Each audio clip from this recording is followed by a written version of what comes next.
What's up, everyone? Welcome back to Yusuf Reacts. Today we're diving into the explosive, high-octane world of Bad Boys I 2003, sequel that took the action comedy genre to a whole new level. If you're a fan of fast cars, gunfights, and some seriously over-the-top action, then this movie is definitely for you. But does it still hold up today? Let's break it down. Now, Bad Boys picks up where the first one left off, with Miami detectives Mike Lowry, played by Will Smith, and Marcus Burnett, played by Martin Lawrence, still doing what they do best, causing chaos and cracking wise. But this time, they're up against a drug lord, Johnny Tapia, who's smuggling ecstasy into the U.S. via a network of corrupt connections. Right off the bat, Bad Boys delivers an insane opening sequence via car chase that's as wild as they come, showcasing the ridiculous stunts that will be a running theme throughout the movie. It's almost like director Michael Bay said, how can we make every scene as loud and intense as possible? And well, they absolutely nailed it. But it's not just the action that stands out in this movie. Will Smith and Martin Lawrence's chemistry is off the charts. Mike and Marcus continue to play off each other so effortlessly that you can't help but laugh during some of their banter even in the middle of a life or death situation. It's this comedic dynamic that elevates the film, making it more than just your average action flick. Of course, the film wouldn't be Bad Boys without the ridiculous one-liners. From the "We Ride Together, We Die Together" motto to hilarious moments between the two leads. This movie has some of the most quotable lines in modern action cinema. But let's be real, if you're coming for a gripping storyline or deep character development, this probably isn't the film for you. Bad Boys 2 is a relentless, over-the-top action movie that puts spectacle before anything else. And that's okay, it's all about the explosions, the chases, and, of course, the larger-than-life personalities. Now, don't get me wrong, some of the action scenes are jaw-dropping. The way Michael Bay directs these massive set pieces with his trademark slow motion and dynamic camera angles is nothing short of spectacular. But there's no denying that the film is also ridiculously excessive at times. Another thing to talk about is the movie's tone. It's fun, it's raunchy, and it doesn't take itself too seriously. But at times, it can feel like it's trying to push boundaries a little too far, particularly in its depiction of women and some of the more exaggerated humor. While the film definitely has its flaws, Bad Boys still manages to entertain. It's a product of its time, fast, loud, and unapologetically bold. Whether or not it's a good movie is up for debate, but it's certainly an unforgettable ride. Toulouse-Gan and narcotics cops investigate the flow of ecstasy into Florida from a Cuban drug cartel. Miami is being flooded with ecstasy that's coming from Cuba through drug lord Johnny Tapia. Detectives Mike Lowry and Marcus Burnett are on the case and are determined to bring the man to justice. Additional drama is provided by friction with the D, which counts Marcus' younger sister Sydney among its agents, and from Marcus possibly transferring out of the department, leaving Mike without his longtime partner. Narcotics cops Mike Lowry, Will Smith, and Marcus Burnett Martin Lawrence head up a task force investigating the flow of ecstasy into Miami. Their search leads to a dangerous kingpin, Johnny Tapia Jordy Mall, whose plan to control the city's drug traffic has touched off an underground war. Meanwhile, things get sexy between Mike and Sid Gabrielle Union, Marcus's sister. 8 years after the events of the first film, Miami police detectives Marcus Barnett Martin Lawrence and Mike Lowry Will Smith are investigating the flow of highly potent ecstasy into the city. Their surveillance of boats coming in from Cuba leads them to a Ku Klux Klan meeting and drug drop in a swamp. The subsequent raid on the Klan members proves to be a disaster.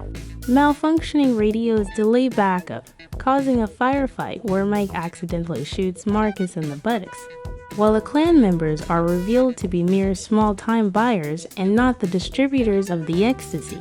The incident leaves Marcus to further question if he still wants to partner with Mike, while Mike frets that Marcus may discover his relationship with Marcus' sister, Sid Gabrielle Union.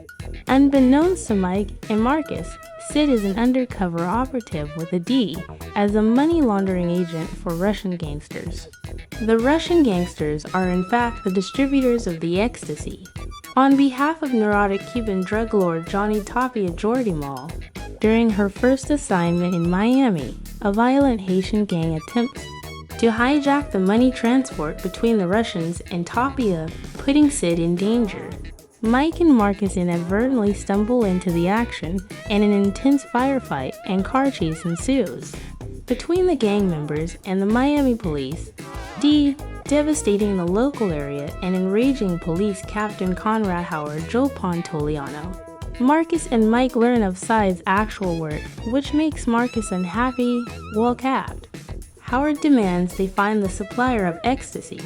Marcus and Mike go to confront the Haitian gang leader, which results in a firefight and the leader, revealing that his information about the transport came from his friend's camcorder. After viewing the footage, Marcus and Mike find out that a local business, the Spanish Palms Mortuary, is possibly being used as a front by Tapia. Disguised as pest terminators, the detectives penetrate Tapia's mansion and discover that Tapia has eliminated his Russian distributors and begun to woo their former associate Sid, who is still undercover with the D and has refocused the investigation towards Tapia. The detectives also recovered evidence linking Tapia to one of the boats involved in the clan raid. After pressuring one of the arrested clansmen into making Tapia's boat, the detectives find themselves involved in another firefight, this time while pursuing a morgue van from the docks carrying empty cadavers. Mike and Marcus decide to infiltrate Tapia's mortuary, where they learn that the drug lord is using dead bodies to smuggle his drugs and money. The mission is nearly sabotaged when the pair are almost discovered, resulting in Marcus accidentally ingesting some of the ecstasy, and Mike ordering the disguised officers outside the building to crash an ambulance into it, creating a diversion. After Mike and intoxicated Marcus obtain a search warrant from Cap Howard, the mortuary and Tapia's mansion are raided, with the drugs and money being intercepted by the Coast Guard. However, the mansion raid is botched when a vengeful Russian gangster, Alexei Peter Stormari, violently storms the mansion on his own. Alexei is killed by the police, while Sid is discovered by Tapia and kidnapped to Cuba, with Sid held prisoner in Tapia's compound and guarded by the Cuban military. The drug lord demands the return of his money into days in exchange for Side's life. Mike and Marcus, along with their voluntary SWAT team and Side's D co-workers, prepare a military assault to rescue Sid from Tapia's fortress. During the battle, Mike and Marcus extract Sid and escape, pursued by the infuriated Tapia. After a lengthy pursuit, they end up in a minefield outside the U.S. naval base at Guantanamo Bay, where Tapia holds Mike at gunpoint. Marcus rescues Mike with a skillful headshot of Tapia's skull in the middle of the minefield with his last bullet. In a nod to the previous film, Mike exclaims, "That's how you shoot." Later, at the Burnett house, Mike buys Marcus a new pool replacing a previous pool that had been destroyed in a prior gag. And Marcus finally makes peace with Mike dating Sid and no longer doubts their partnership. Despite the sentiment, Mike's new pool breaks, washing the two into a river as they sing the Bad Boys theme song. So, after rewatching Bad Boys 2, my verdict is this: if you're in the mood for a fun, action-packed film with a ton of laughs and insane action sequences, this movie is definitely worth your time. Just remember to leave logic at the door and enjoy the wild ride. That's it for today's review. Let me know what you think of Bad Boys 2 in the comments below. Do you love it or hate it? Don't forget to like, subscribe, and hit that bell icon so you never miss a new video. Until next time, stay cool and keep it moving.